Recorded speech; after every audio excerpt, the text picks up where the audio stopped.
Olá, eu sou Maurício Gouveia, estou aqui na Tropicália Discos e esse é o disco da semana. Mundo velho, ventania, ilha de capim, caminho. O Maurício Maestro e o Davi Tigel, eles já tinham uma carreira.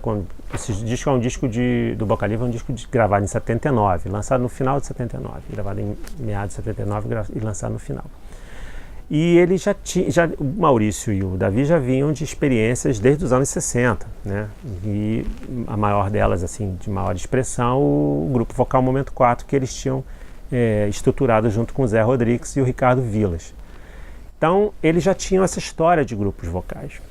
Evidentemente, eles foram tendo outras atividades. O Maurício Maestro, ainda Maurício Mendonça, ele tinha tido já uma aproximação com o Edu Lobo muito forte, tanto que ele participa intensamente daquele disco Limite das Águas, do Edu Lobo, que é de 76. Ele se reaproximou do Davi. O Davi estava fazendo projetos na Concha Verde do Morro da Urca, né? Era um projeto Quem Sabe Sobe, e o Davi era o diretor musical, assim, daquele projeto no Morro da Urca, que levou muita gente para tocar lá, né? Levou Hermeto, Toninho, enfim, Joyce, Guiberto, tem muita gente que tocou lá, e as aberturas desses shows eram com grupos mais iniciantes. Entre os grupos que foram para lá foram dois grupos cariocas que eles faziam um certo sucesso na cena carioca, numa cena meio underground naqueles anos 70, mas eles tinham uma penetração entre os jovens, que era o grupo Cantares e o grupo Semente. Seu olhar de céu está, chegar de manhã, voltar com o luar. Então, as vozes do Cláudio pelo Semente e do Zé Renato pelo Cantares acabaram chamando a atenção do Davi e do Maurício, que já estavam com essa ideia de fazer um grupo vocal e queriam, diferentemente da concepção feita para o Momento 4, queriam abrir as vozes, mais ainda. Então as vozes agudas dos dois, do Zé Renato e do Cláudio Nutti, acabaram sendo os grandes estopins para que eles pudessem fazer esse quarteto que eles tanto desejavam. Então eles convidam esses dois a fazerem primeiro um laboratório nessa história. Mas agora, a maior influência do Maurício Maestro para conceber isso, por incrível que pareça, é o Tamba Trio.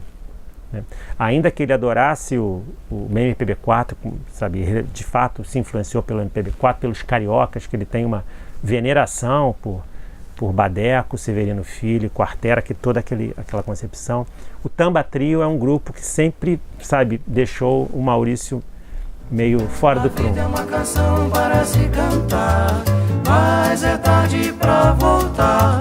Maria deixou a criança chorar. E o que é curioso é o seguinte: essa proximidade do Edu Lobo, né, que o Maurício já tinha, fez com que o Maurício mostrasse esses laboratórios que eles estavam fazendo para o Edu. E o Edu ficou encantado com aquilo, né? Então chama o grupo Boca Livre, do momento que ele estava já mais consolidado, para acompanhá-lo na turnê do disco Camaleão.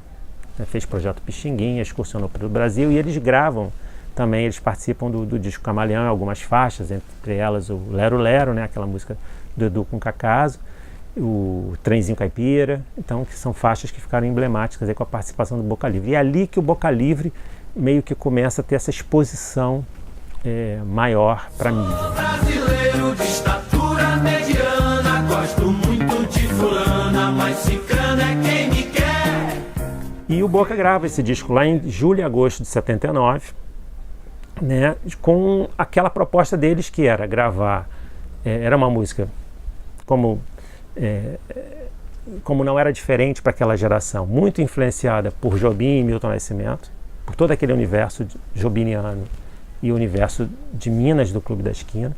E eles fazem aquela mistura, né, enfim, em termos de autores e em termos de arranjos e nas suas próprias composições, né? O Boca Livre é um grupo autoral também, né, ainda que ele seja um intérprete de várias canções de terceiros, ele é um grupo que também compõe e gere músicas internamente. E eles acabam fazendo nesse disco, desse primeiro disco, aí, um apanhado de tudo aquilo que eles imaginavam que poderia ser esse salto na carreira deles.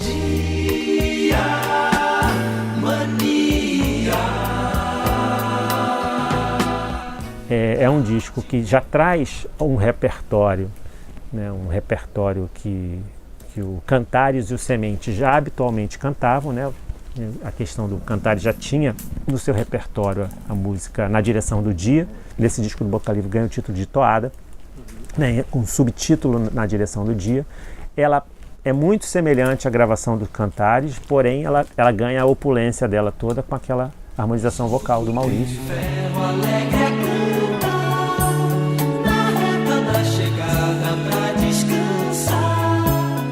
E quem tem a viola, que é uma outra parceria também do Zé, do Cláudio, né, junto com o Juca Filho, o Chico Chaves, ele cantava muito Quem Tem a Viola no Grupo Semente. Era uma música do repertório do Grupo Semente.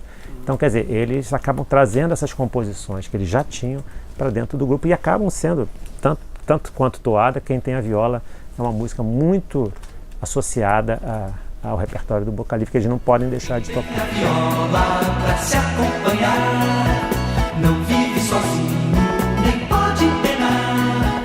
O Boca Livre acabou preenchendo um nicho junto ao público jovem que não existia na época. Quer dizer, existia a música disco, né, muito forte naquele momento, final dos anos 70 e início dos anos 80.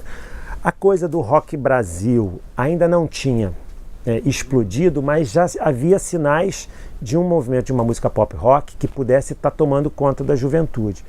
E esse caminho, né, com esse universo que o Boca Livre passou a explorar, era um universo que feito por pessoas de 20 e poucos anos, né, era um universo que pouca gente fazia.